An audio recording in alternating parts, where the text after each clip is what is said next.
الحمد للہ رب العالمین والصلاة والسلام علی سید الانبیاء والمرسلین وعلی آلہ واصحابہ اجمعین.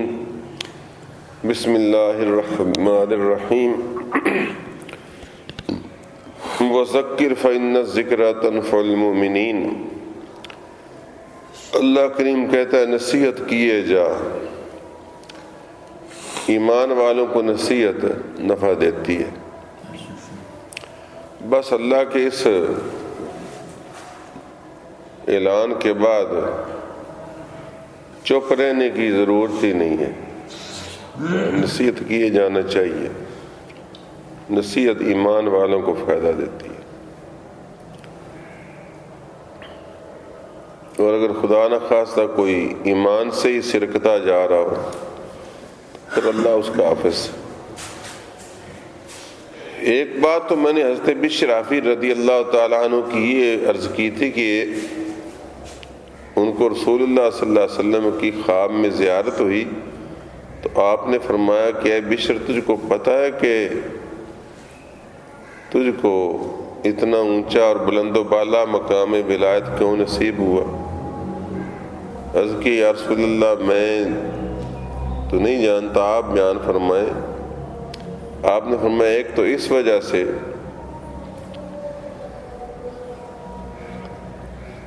کہ تو نے میری سنت کی اتباع کی، یہی تھی نا بات. تو ایک تو تو نے سنت کی اتباع کی، دوسرا تو نے بزرگوں کا احترام اور ادب کیا ہے،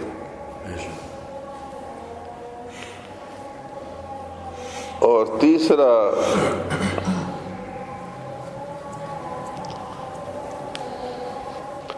تو نے میرے اصحاب اور اہل بیت سے محبت کی ہے، میرے اصحاب اور اہل بیت سے محبت کی ہے.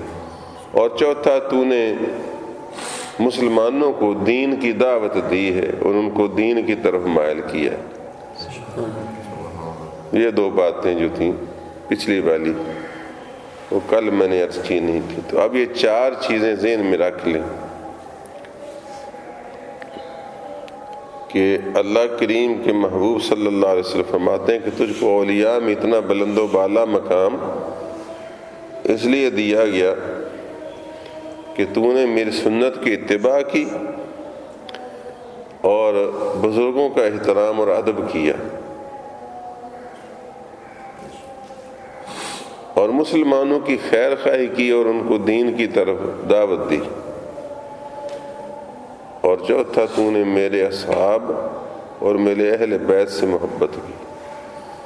اب کافی ہو جانا چاہیے آپ کو، اگر آپ واقعتاً ہی چاہتے ہیں کہ آپ بھی اللہ کے مقبول بندوں میں شامل ہوں تو ایک نبی کی سنت کی اتباع کرو اور ہر سنت کی اتباع کرو. یہ نہیں کہ جو سنت تمہیں فٹ آئے اس کی اتباع کرو اور جس پر تمہارا نفس آمادہ نہ ہو اس کو چھوڑے رکھو. دوسرا یہ ہے کہ بزرگوں کا، یہاں بزرگوں سے مراد صرف عمر والے بزرگ ہی نہیں بلکہ وہ جن کو اللہ تعالیٰ نے روحانی مقام و مرتبہ عطا فرمایا، ان کا ادب اور احترام اولیاء اللہ کا یہ اس قدر ضروری ہے کہ اس کے بغیر کوئی بلند بالا مقام پر پہنچ نہیں سکتا. اور تیسرا کہ لوگوں کی خیر خواہی، وہ خیر خواہی کبھی ان کا کام کاج کر کے ہوتی ہے اللہ کی رضا کے لیے، ووٹوں کے لیے نہیں، اور کبھی ان کو نبی پاک کی عطا کردہ ہدایت کی طرف بلا کر، دین کی باتیں سمجھا کر. اور چوتھا یہ ہے کہ نبی کی آل اور اصحاب سب سے بے پناہ محبت ہو. تو یہ انہوں نے دوسرا ایک مضمون میں نے یہ عرض کیا تھا کہ بشر حافی رحمۃ اللہ تعالی علیہ فرماتے ہیں کہ تین چیزیں ایسی ہیں جو بندے کو بہت ہی عظمت عطا کرتی ہیں اور بہت ہی مقبول وہ عمل ہوتا ہے. وہ ان میں ایک بتائی تھی، ایک تو یہ ہے کہ مفلسی میں سخاوت، مفلسی میں سخاوت، دوسرا یہ خوف میں عبادت،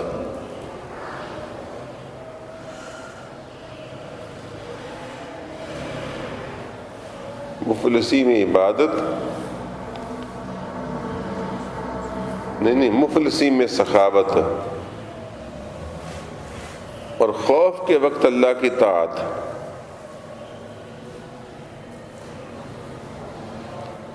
خوف کے وقت اللہ کی طاعت کا معنی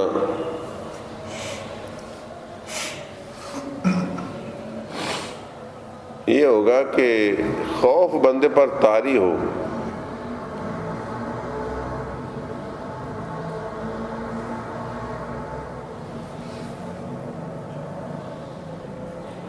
کہ میں اگر اللہ تعالیٰ کی یہ طاعت کروں گا تو مجھ پر یہ مصیبت اور نازل ہو جائے گی۔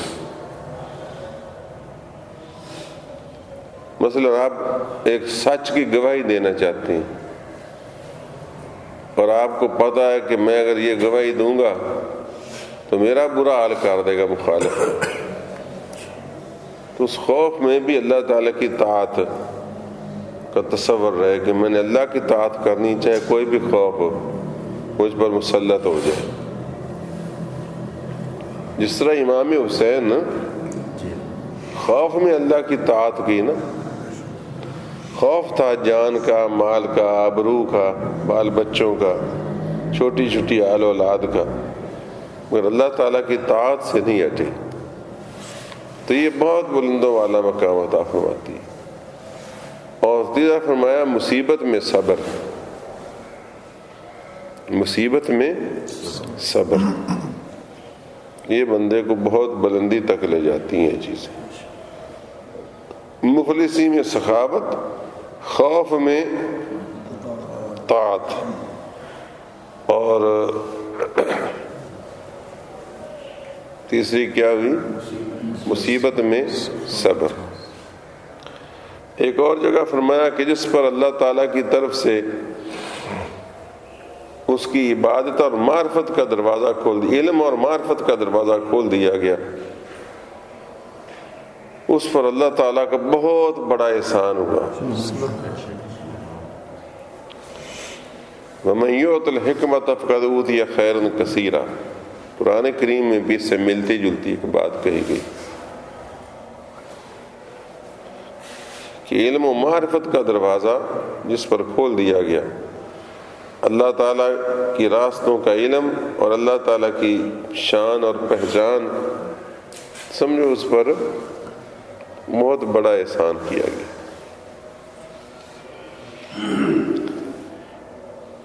اسی طرح ایک دن آپ قبرستان سے گزرے تو آپ نے مکاشفہ میں دیکھا، کشف کی وہ کیفیت جو باطنی نگاہ والی ہوتی ہے، اس میں دیکھا کہ قبرستان کے جو میت ہیں وہ سارے یوں ہجوم کیے ہوئے ہیں اور کوئی چیز زبردستی جلدی لینے کی حصہ کوشش کر رہے ہیں، جس طرح ہمارے کوئی پلاؤ کی دیگ، زردے کی دیگ بٹ رہی ہو، یا راشن کی بوریاں بٹ رہی ہوں، کھانڈ کے تھیلے بٹ رہے ہوں۔ تم نے دیکھا ٹرک کے ارد گرد جو حال ہوتا ہے، ہر ایک کی کوشش ہوتی کہ میں زیادہ سے زیادہ لے لوں، جلدی سے جلدی لے لوں۔ بعض اوقات تو یہ ہوتا ہے ختم ہونے کا بھی خطرہ ہوتا ہے، یہاں تو اللہ کے ہاں تو ختم ہونے کا خطرہ نہیں، لیکن شوق بھی تو ہوتا ہے نا کہ مجھے جلدی مل جائے۔ تو اس طرح مردوں کو آپس میں گویا یوں ہماری بولی میں یہ جیسا لڑتے اور جھگڑتے دیکھا، چھینا چپٹے کی جیسے فٹافٹ جلدی جلدی لینے کی کوشش کر رہے ہیں۔ تو اللہ تعالیٰ کی بارگاہ میں عرض کیا، مولا کریم مجھ کو یہ بتا اور دکھا اور عیاں فرما کہ یہ میت کیوں اس طرح آپس میں چھینا چپٹی میں لگے ہوئے ہیں اور جلدی جلدی شور مچ رہا ہے اور اجتحام ہو چکا ہے، ہجوم ہو چکا ہے، یہ کیا کر رہے ہیں؟ تو اللہ کریم نے فرمایا کہ ایک ہمارا مخلص بندہ یہاں سے 7 روز قبر گزرا تھا اور اس نے سورہ اخلاص پڑھ کر ثواب ان کی روح کو پہنچایا، اور یہ اس وقت سے وہ ثواب لوٹ رہے ہیں، اور ہر ایک کی کوشش ہے کہ زیادہ سے زیادہ مجھے مل جائے حصہ۔ آپ اندازہ فرمائیے کہ ایک مخلص کا سورہ اخلاص پڑھ کر، مخلص بندے ہوتے ہیں وہی جو اللہ کے ساتھ اخلاص کے ساتھ اس کی عبادت کرتے ہیں، تو اس مخلص کا ثواب اتنا تھا کہ یہ اس کو 7 دن سے آپس میں تقسیم کر رہے ہیں اور خوب جلدی جلدی زیادہ سے زیادہ لینے کی کوشش کر رہے ہیں۔ اب یہ لکھنے والا شیخ فرید الدین عطار ہے۔ پہلی والی باتیں اور بزرگ کی لکھی ہوئی ہیں، وہ جو میں نے 2 ارشاد پڑھی، یہ شیخ فرید الدین عطار رحمۃ اللہ تعالی نے لکھی ہے۔ یہ میں نے آپ کو بتایا تھا 5ویں صدی ہجری کے بزرگ ہوئے شیخ فرید الدین عطار، آج 15ویں ہوئی تو 1000 سال پہلے کے ہوئے۔ تو معلوم ہوا کہ 1000 سال پہلے بھی قبروں والوں کو سورہ اخلاص کل شریف پڑھ کر ایصال ثواب کیا جاتا تھا۔ سن لیا آپ نے؟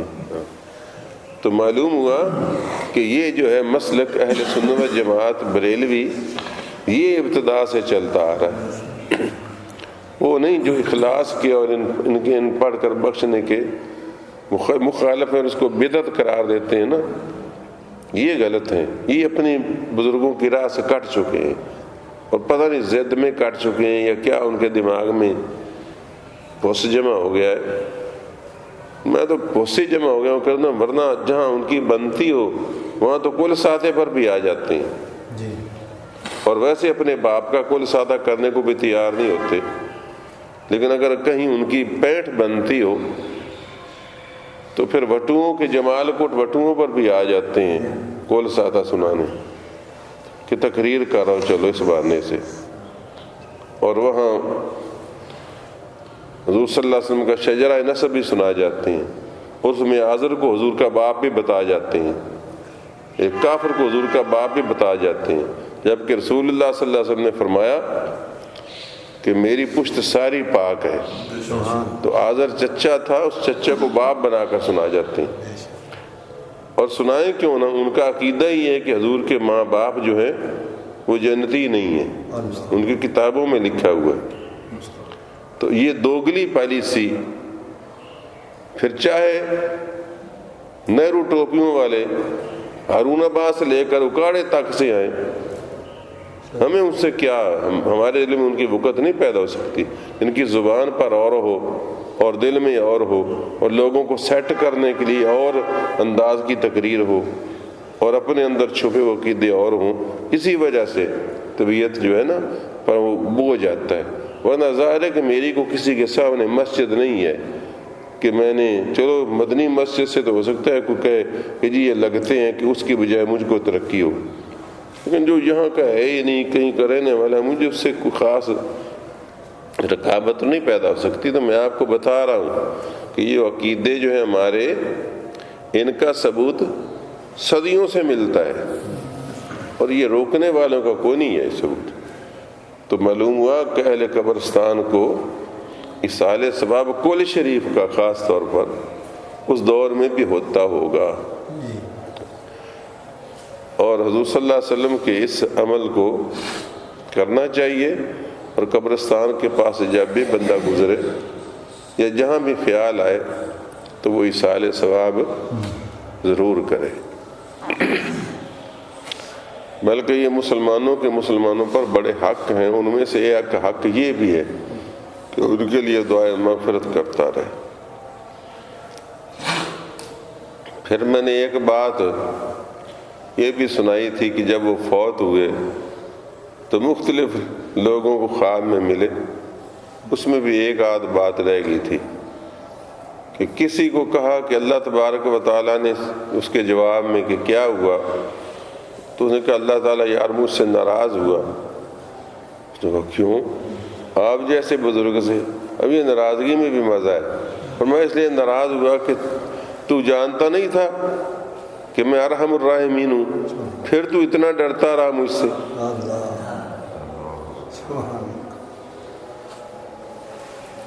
یہ ہے محبت کا شکوہ اور ناراضگی۔ جب تجھے پتا تھا کہ میں نے کہا ہوا کہ نبئ عبادی انی انا الغفور الرحیم، میرے بندوں کو بتا دو میں غفور الرحیم ہوں، اور لا تقنطوا من رحمت اللہ ان اللہ یغفر الذنوب جميعا، اور یہ میں کہہ دیا تھا بشر المؤمنین بان لهم من اللہ فضلا کبیرا، ایمان والوں کو خوشخبری دو کہ ان کے لیے اللہ کا پاس بڑا فضل ہے، تو پھر تو اتنا کیوں ڈرتا تھا؟ تو چلو جاؤ، میں نے پھر تجھے معاف کر دیا۔ تو ایک بزرگ کو خواب ملے تو انہوں نے کہا سنائیں جی کیا ہوا؟ تو آپ نے فرمایا کہ اللہ تبارک و تعالیٰ نے مجھے کہا کہ تو نے بڑے روزے رکھے، بھوکا پیاسا رہ لے، اب جا جی بھر کے کھا پی، مجھے یہ کہا۔ ایک کو خواب میں ملے تو اس نے کہا سنائیں کیا ہوا؟ اور میں اللہ تعالیٰ نے آدھی جنت مجھ کو تصرف دے دیا کہ جا آدھی جنت میں تو مالک ہے، جہاں چاہے پھر گھوم۔ اور ایک کو خواب میں ملا، میں نے تو فرمایا کہ اللہ تبارک و تعالیٰ نے، ابھی یاد آیا پھر نکل گیا، ہاں، کہ جس دن تجھ کو تیری روح کو قبض کیا گیا نا، اس روز دنیا میں تجھ سے بڑھ کر کوئی مقام و مرتبے والا نہیں تھا۔ یہ خوشخبری نہیں، جس دن تجھ کو ہم نے اپنے پاس بلایا اس روز تجھ سے بڑھ کر مقام والی کوئی روح ہماری خدمت میں حاضر نہیں کی گئی، نہیں اس دن روئے زمین پر تجھ سے بہتر کوئی شخص نہ تھا۔ تو یہ اعزاز اللہ کریم نے ان کو عطا فرمائے۔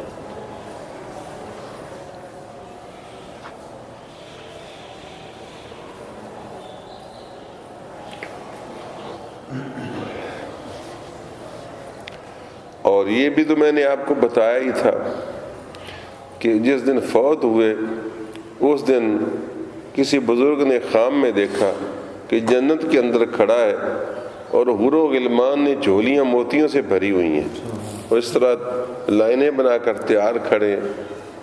تو پوچھا، بتایا تھا نا، شاید بھول گیا، آپ کو بھول گیا ہوگا یا شاید بتایا نہ ہو۔ تو پوچھا کہ کیوں کھڑے ہو؟ تو انہوں نے کہا کہ بشرافی آ رہے ہیں تو ہمیں اللہ تعالیٰ نے ان کے اوپر موتی نشاور کرنے کے لیے دو رویا کھڑا کیا ہوا ہے کہ بشرافی آ رہے ہیں اس گروہ، تو ہم نے اس پر موتی نشاور کرنے۔ تو بھئی یہ ہے، ان سب باتوں سے پتہ چلتا ہے کہ ان اللہ لا یضیع اجر المحسنین، اللہ تعالیٰ احسان کرنے والوں کا، یہ احسان وہ نہیں جو میں تم پر ترتا ہوں تم مجھ پر ترتے ہو، بلکہ نیکی مراد ہے۔ جو نیکوکار ہیں، محسنین ہیں، بھلائی کرنے والے لوگ ہیں، جن کا وتیرہ زندگی کا طور طریقہ بھلائی بھلائی ہے، بھلائی بھلائی ہے، تو اللہ تعالیٰ وعدہ کرتا ہے کہ ان کے اجر کو ہرگز ضائع نہیں کیا جائے گا، اور پورا پورا تول کر، بلکہ اس سے دگنا، بلکہ اس سے 10 گنا، بلکہ اس سے 700 گنا، بلکہ بغیر حساب عطا فرمائے۔ آخر دعوانا الحمدللہ۔